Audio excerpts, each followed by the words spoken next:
Hello students, welcome to my YouTube channel. So students, आज हम पढ़ेंगे हमारा जो सेकंड चैप्टर है फिजिक्स का, जिसका नाम है human I and the colourful world.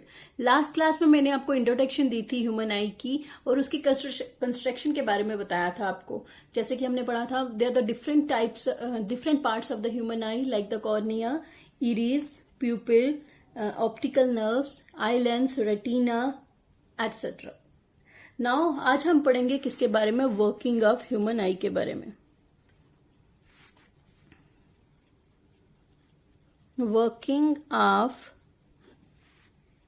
Human आई, कि हमारी जो ह्यूमन आई है वो वर्क किस तरह से करती है, उसके बारे में आज हम पढ़ेंगे। ठीक है, वर्किंग ऑफ ह्यूमन आई पढ़ने से पहले हम इसकी छोटी सी डायग्राम फिर से बना लेते हैं जो हमने कल इसकी बनाई थी। ठीक है,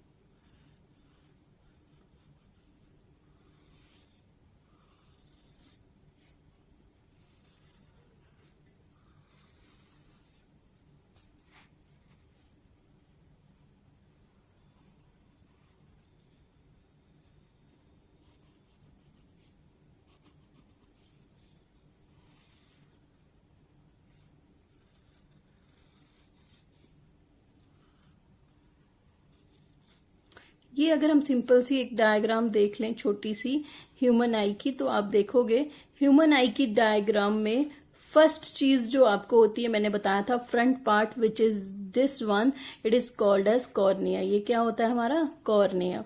जो ये पॉइंट होते हैं इनको हम बोलते हैं इरिस। क्लियर। थर्ड एक होल होता है यहाँ सेंटर में जिसको हम बोलते हैं प्यूपिल। ठीक है, अब अगर हम डायग्राम में बनाए तो हमारे ये बनाए थे हमने। What is this? This is called as ciliary muscles. This is called as ciliary muscles.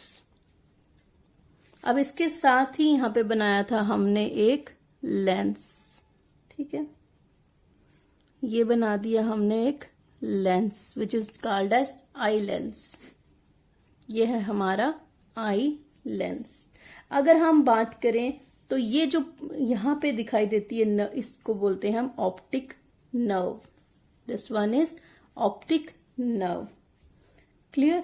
अगर हम बात करें ये जो डॉट लाइन वाले पोर्शंस दिख रहे हैं साइड में, आप इनको बोलते हैं most important point which is called as retina. Clear. यहाँ पे कहीं पे होता है हमारा ब्लाइंड स्पॉट। क्लियर। अब यहाँ पे एक हमारा क्या होता है, स्पेस होता है बिटवीन कॉर्निया और आई लेंस के बीच में, जिसको बोलते हैं हम aqueous humour. And there is also a space between eye lens and retina which is called as vitreous humour. ठीक है, ये मैं इसलिए आपको बता रही हूँ क्योंकि हमने ये पढ़ा है। लास्ट में बता देती हूँ हमें कि हम रिपीट करें अगर, तो जो हमारी आई का कलर, जो कलर पोर्शन होता है आई का, उसको बोलते हैं हम इरिस। प्यूपिल ब्लैक कलर का होता है क्योंकि कोई भी लाइट इससे रिफ्लेक्ट नहीं करती। हमने कंस्ट्रक्शन तो पढ़ ली थी, आज हम पढ़ेंगे उसके वर्किंग के बारे में। आप सबको पता है, मैंने बताया था, जो भी लाइट रेज आती हैं किसी भी ऑब्जेक्ट से, तो सबसे पहले हमारी आई में एंटर करती हैं किससे होते हुए, कॉर्निया से होते हुए अंदर एंटर करती है। This one is point. For example आप देख सकते हो, अगर एक लाइट आ रही है स्ट्रेट लाइन में, तो वो किससे होते हुए अंदर जाएगी, कॉर्निया से होते हुए अंदर जाएगी। तो फर्स्ट पॉइंट आपको ध्यान रखना है कि जो भी लाइट एंटर करती है किसी भी ऑब्जेक्ट से हमारी आई में, वो कॉर्निया से होते हुए कहाँ चल जाती है, pupil of the eye lines. अब यहाँ से कॉर्निया से गई, कॉर्निया से होते हुए प्यूपल में, और प्यूपल से आते हुए कहाँ पहुंच गई, हमारे आई लेंस के पास। ठीक है, याद रखना है आपको। फर्स्ट पॉइंट अगर हम बात करें वर्किंग की, तो light ray coming from any object, किसी भी लाइट से, अगर ऑब्जेक्ट से कोई लाइट आ रही है तो वो कॉर्निया से होते हुए प्यूपल में जाती है और प्यूपल से होते हुए आई लेंस में पड़ जाती है। ठीक है, हम सबको पता है। सेकंड पॉइंट की अगर हम बात करें तो लाइट क्या हुई, आई लेंस में पड़ी, तो आप सबको पता है आई लेंस हमारे क्या, कौन सा लेंस है हमारा आई लेंस का, वो है हमारा कन्वेक्स लेंस। तो आई लेंस हमारा है कन्वेक्स लेंस। तो कन्वेक्स लेंस क्या करेगा, लाइट को क्या करेगा, कन्वर्ज करेगा, मतलब किसी एक पॉइंट में आके मिलाएगा। कन्वर्ज मैंने बताया था, it means that close together. तो मैंने बोला लाइट सबसे पहले कॉर्निया से होते हुए कहाँ चलेगी, आई लेंस में। आई लेंस कन्वेक्स होता है, कन्वेक्स लेंस क्या करेगा, लाइट को कन्वर्ज करेगा। कन्वर्ज करने के बाद और ये क्या करता है, कन्वेक्स लेंस कन्वर्ज करेगा और हमारी रियल और इन्वर्टेड इमेज बना देगा कहाँ पे, रेटिना पे। तो याद रखना है आपको कि जो भी हमारा आई लेंस होता है वो कौन सी इमेज को बनाता है, रियल और इन्वर्टेड इमेज को बना देता है रेटिना में। क्यों रेटिना में बनाता है, बिकॉज याद रखना है आपने, retina is that part of human I in which an image is form. तो आप याद रखोगे, वर्किंग में हम बोलेंगे the light ray which is coming from any object enters through the cornea and through pupil and fall on the eye lens. Eye lens is convex lens, that's why it converts the ray of light and produces the real and inverted image on the retina. अब उसने क्या कर दिया, retina में हमारी image बना दी, कैसे, real और इन्वर्टेड। ठीक है, जो भी इमेज रेटिना में बनी है, कैसी इमेज बनी है आप सबको पता है, रेटिना में हमारी रियल और इन्वर्टेड इमेज को बना दिया है आई लेंस ने। ठीक है, अब जो भी इमेज रेटिना में बनी है उसको ब्रेन तक इंफॉर्मेशन लेने का काम कौन करते हैं, ऑप्टिक नर्व। तो तीसरा पॉइंट आ गया, हमारी जो ऑप्टिक नर्व होती है वो जो भी हमारी रेटिना में इमेज बनी है उसको लेके जाती है और किसको दे देती है, ब्रेन को। क्या लेके जाती है, जो भी इमेज बनी है रेटिना की, वहां से यहाँ पे जो इमेज बनी है उसको कौन लेके जाएगा, ऑप्टिक नर्व लेके जाएगी और किसको दे देगी, ब्रेन को। क्यों, क्योंकि हमारा जो ब्रेन है वही हमें बताएगा क्या इमेज है। तो हमारा पता चल गया, हमें शुरू से हमने बताया कि जो लाइट है, वर्किंग में लाइट सबसे पहले कॉर्निया से होते हुए आई लेंस में पड़ती है। आई लेंस कन्वेक्स लेंस है, इसीलिए लाइट को कन्वर्ज करेगा और प्रोड्यूस करेगा रियल और इन्वर्टेड इमेज रेटिना में। रेटिना में इमेज बनने के बाद रेटिना से इमेज को कौन लेके जाएगा, रेटिना से इमेज को लेके जाएगी ऑप्टिक नर्व। तो मैं यहाँ पे बना देती हूँ, ये है रेटिना, रेटिना से इमेज को ले जाएगी ऑप्टिक नर्व और कहाँ दे देगी, जाके ब्रेन को दे देगी। ठीक है, तो आपको याद रखना है, ब्रेन को दे दिया उसने, उससे बाद क्या होगा आपको पता है। फोर्थ पॉइंट, एक्चुअली आपको पता, मैंने बताया रेटिना के ऊपर क्या होते हैं, बहुत से लाइट सेंसिटिव सेल्स होते हैं। हमें पता है रेटिना में बहुत से लाइट सेंसिटिव सेल्स होते हैं, जिनका नाम मैंने आपको कल बताया था। First one are the rods and the second one are the cones. Clear. अब हमें क्या पता चला, जब रेटिना में इमेज बनी, जो भी लाइट सेंसिटिव सेल थे जिनका नाम था क्या था, रॉड्स और कोन, वो क्या होंगे, एक्टिवेट हो जाएंगे। They both are activated. ये एक्टिवेट होंगे कब होंगे, जब रेटिना में इमेज बनेगी। अब क्या हुआ, रेटिना में जब इमेज हुई, जो भी लाइट सेंसिटिव सेल रेटिना में थे, रॉड और कोन, वो एक्टिवेट हो गए और उन्होंने क्या जनरेट करना स्टार्ट कर दिया, इलेक्ट्रिकल सिग्नल। जनरेट और we can say that produce, उन्होंने प्रोड्यूस करना स्टार्ट कर दिया, इलेक्ट्रिकल सिग्नल को प्रोड्यूस करना स्टार्ट कर दिया। ठीक है, तो अब जो भी इलेक्ट्रिकल सिग्नल ये लाइट सेंसिटिव सेल प्रोड्यूस करते हैं, इसको इलेक्ट्रिकल सिग्नल को ब्रेन तक ले जाने का काम कौन करते हैं, हमारी ऑप्टिक नर्व। क्लियर। हमारी ऑप्टिक नर्व जब ब्रेन को देगी, उस टाइम हमें विजन हो जाएगा कि हम क्या देख रहे हैं। ठीक है, अब एक बात याद फिर से रिपीट कर देती हूँ, ध्यान से सुनो। वर्किंग ऑफ ह्यूमन आई की अगर हम बात करें तो first of all light enters through the cornea and fall on the eye lens. Eye lens is convex lens, that's why it converts the ray of light and produce the real and inverted image on the retina. Real और inverted मतलब उल्टी image बनती है retina में। अब retina में जब image बन गई तो रेटिना के अंदर बहुत से लाइट सेंसिटिव सेल्स होते हैं जिनको रॉड और कोन बोलते हैं। ये एक्टिवेट हो जाते हैं और इलेक्ट्रिकल सिग्नल को प्रोड्यूस करना स्टार्ट कर देते हैं। जो भी इलेक्ट्रिकल सिग्नल प्रोड्यूस किए जाते हैं रेटिना में, उनको रेटिना से ऑप्टिक नर्व लेके जाती है और ब्रेन को दे देती है। जब ब्रेन को वो इन्फॉर्मेशन मिलती है कि कोई इमेज है तो ब्रेन हमें दिखाई देना स्टार्ट हो जाता है। अब एक पॉइंट मोस्ट इंपॉर्टेंट जो आपको ध्यान रखना है वो क्या है कि जो इमेज बनती है रेटिना में वो इन्वर्टेड होती है। याद रखना है, इमेज जो बनती है कहाँ पे, रेटिना में, वो कैसी होती है, कैसी होती है, inverted. What is the meaning of inverted, उल्टी। पता चल गया आपको। इमेज जो बनी रेटिना में वो कैसी बनी, इन्वर्टेड। और हमारे जो माइंड होता है वो इंटरप्रेट करता है इमेज को एज अ इरेक्ट। जो ब्रेन करता है इंटरप्रेट, समझता है इमेज को, वो कैसे समझता है, इरेक्ट इमेज को। इरेक्ट इमेज क्या होती है, सीधी इमेज। तो याद रखना, रेटिना में इमेज उल्टी बनती है बट ब्रेन जो इमेज को इंटरप्रेट करता है वो सीधा करता है। ठीक है, ये हमें पता चल गया कि इस तरह से जो है हमारी वर्किंग होती है ह्यूमन आई की। ठीक है, अब हम सबको पता है, मैंने एक बार रिपीट कर देती हूँ, आपको पता है रॉड जो होते हैं, ये जो सेल्स होते हैं, दे आर सेंसिटिव टू, या बोल सकते हो they respond the intensity of light. अगर हमें कोई भी लाइट दिखाई देती है तो बिकॉज ऑफ द रॉड, और जो भी हमें कलर दिखाई देते हैं, ग्रीन कलर, रेड कलर, वो किसकी वजह से, वो रिस्पॉन्ड करते हैं कोन की वजह से। तो आप बोल सकते हो कलर को रिस्पॉन्ड करने का काम कौन करते हैं, कोन्स करते हैं। ठीक है, सी से कौन, सी से कलर, याद रख सकते हो आप इस तरह से इसको। ठीक है, आप देखो हमें पता चल गया कि ब्रेन क्या करता है, इस इंफॉर्मेशन को किस तरह इंटरप्रेट करता है। तो स्टूडेंट ये थी हमारी वर्किंग, कैसे जो है हमारी आई वर्क करती है। अब एक छोटा सा टॉपिक है जिसको बोलते हैं persistence of vision. Persistence of vision,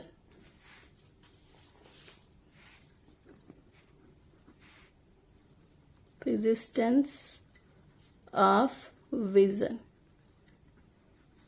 ये छोटा सा आपका एक टॉपिक है। तो आपको सबको पता होना चाहिए प्रेजिस्टेंस ऑफ विजन की अगर हम बात करें तो it is one of the important characteristic of human आई। ये एक इम्पॉर्टेंट करेक्टरिस्टिक है किसकी, ह्यूमन आई की। तो आप बोल सकते हो it is a one of the important characteristic of human I. Human आई की एक one of the important characteristic है हमारी प्रेजिस्टेंस ऑफ विजन। तो अगर हम बात करें प्रेजिस्टेंस विजन की, इस केस में जो इमेज बनती है, the image of the object formed on the retina of the eye, जो भी आई में इमेज बनती है वो इट इज नीदर परमानेंट, ना तो वो परमानेंट होती है और nor it is faded away instantly. जो भी इमेज बनेगी रेटिना में, ना तो वो जल्दी से गायब हो जाती है और ना ही वो क्या होती है, हमेशा के लिए परमानेंट होती है। तो ये याद रखोगे आपको कि जैसे मैंने कोई पेड़ देख लिया तो जो भी उसकी इमेज होगी वो ऐसा नहीं है मेरे दिमाग में बैठी रहेगी, और ऐसा भी नहीं है कि वो जल्दी से गायब हो जाएगी। इस केस में जो भी इमेज होती है वो रेटिना में सिर्फ और सिर्फ प्रेजिस्टेंट रहती है 1/16 सेकेंड तक। ठीक है, even after the removal of the object. अब देखो फॉर एग्जाम्पल मैं आपको एक चीज बता देती हूँ कि हमने क्या किया, एक सुंदर सा पेड़ देखा जिसमें रेड फ्लावर्स थे। तो मैंने जैसे ही देखा तो ऐसा होगा कि जब वो पेड़ हमारी आंखों से दूर हो जाएगा उसके 1/16 सेकेंड तक वो हमारे दिमाग में रहेगा, उसके बाद उसकी इमेज हमारे दिमाग से गायब हो जाएगी। तो ये इंपॉर्टेंट वन है, आपको याद रखना है कि प्रेजिस्टेंस ऑफ विजन में कितनी देर तक हमारे दिमाग में कोई भी ऑब्जेक्ट रहता है जब हम उसको रिमूव कर देते हैं, वो कितनी रहता है, 1/16 सेकेंड तक रहता है। ठीक है, अब यही प्रॉपर्टी है हमारी जो यूज करते हैं। फॉर एग्जाम्पल आपने देखा होगा एक गेम होती है ऐसे करके, यहाँ से रोल ऐसे कलरफुल होते हैं ऐसे, तो जब इसको रोलर को घुमाया जाता है तो ऐसे पूरा घुमाते हैं, तो हमारी आईज उसको देखती रहती है और हमें नहीं पता चलता कौन सा कलर हमने देखा।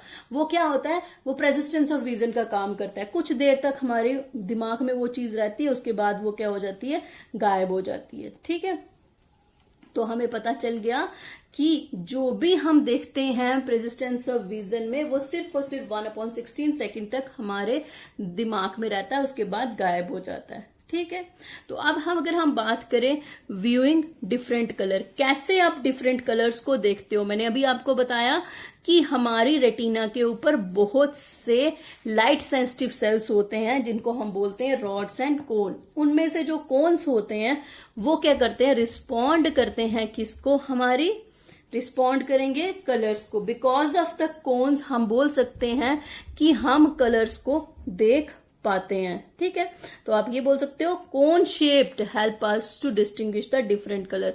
जो कोन शेप्ड सेल्स होते हैं इनकी वजह से हम डिस्टिंग्विश कर सकते हैं डिफरेंट कलर्स को। ग्रीन कौन सा है, व्हाइट कौन सा है, रेड कौन सा है, वो किसकी वजह से, because of the presence of cones. ठीक है, एक इंटरेस्टिंग पॉइंट आप यहाँ ध्यान रख सकते हो, चिकन्स। चिकन्स क्या होते हैं, मुर्गी के बच्चे। वो क्या होते हैं, आपने देखा होगा, वो वेकअप हो जाते हैं, वो जल्दी उठ जाते हैं और कब, जब सूरज निकलता है और वो सो जाते हैं जब सूरज डूब जाता है। ऐसा क्यों होता है? बिकॉज अब याद रखोगे चिकन का केस कि चिकन क्यों सुबह जल्दी, सूरज जब निकलता है तो उठ जाते हैं, सूरज जब डूबता है तो सो जाते हैं।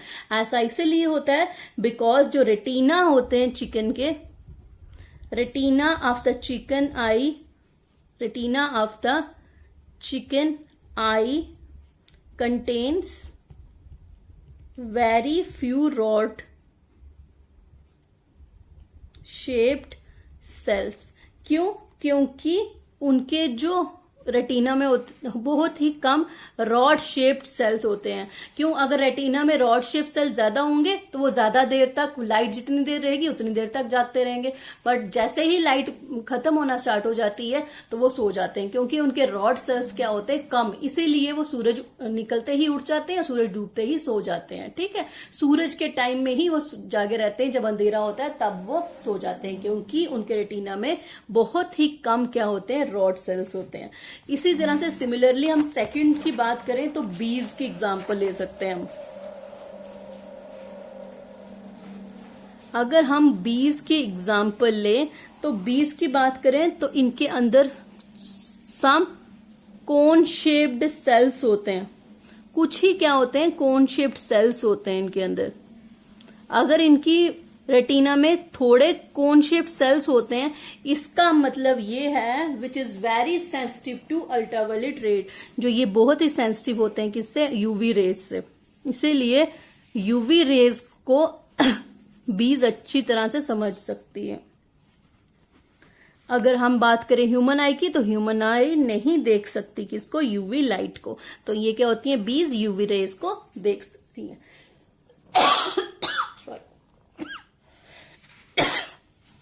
नेक्स्ट बात करें, एक छोटा सा टॉपिक है जिसका नाम है कलर ब्लाइंडनेस। नाम आपने सुना है। कलर ब्लाइंडनेस क्या होता है?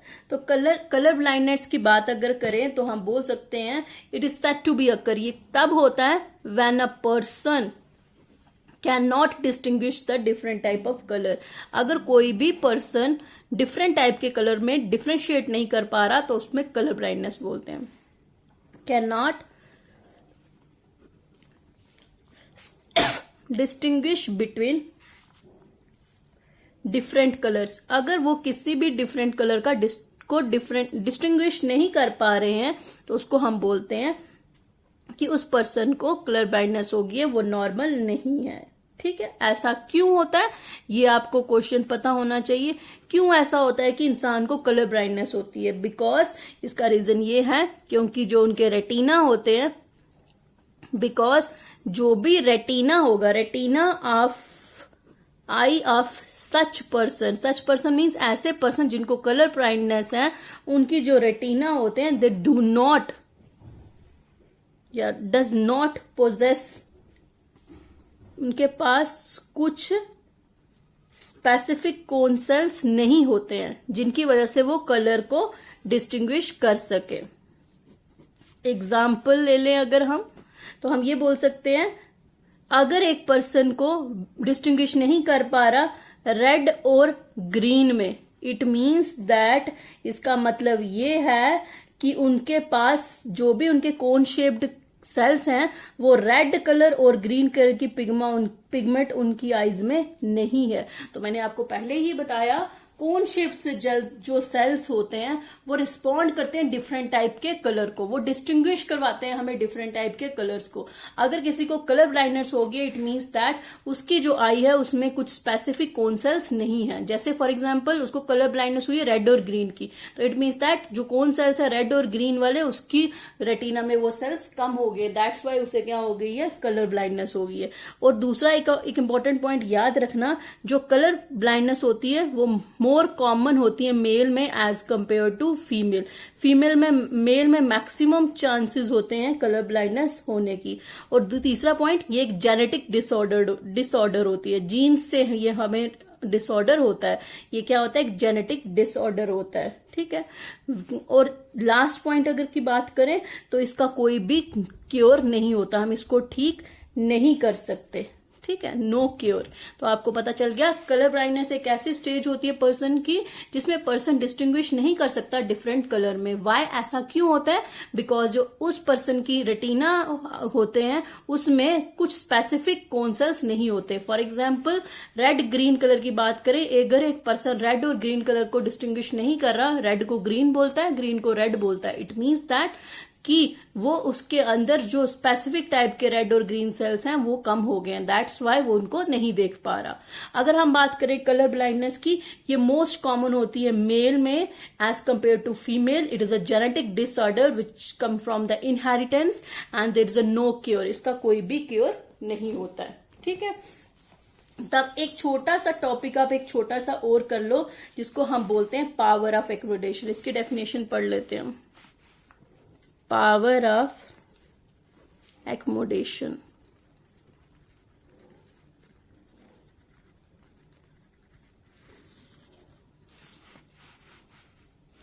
अगर हम पावर ऑफ एकोमोडेशन की बात करें तो हम ये बोल सकते हैं पावर ऑफ एकोमोडेशन क्या होता है? It is the ability of an eye. ये एक ऐसी एबिलिटी होती है आई की, it is an ability, it is an ability of an eye, it is an ability of eye to focus distant मतलब दूर, distant objects as well as nearby object, distant object as well as nearby objects on the retina।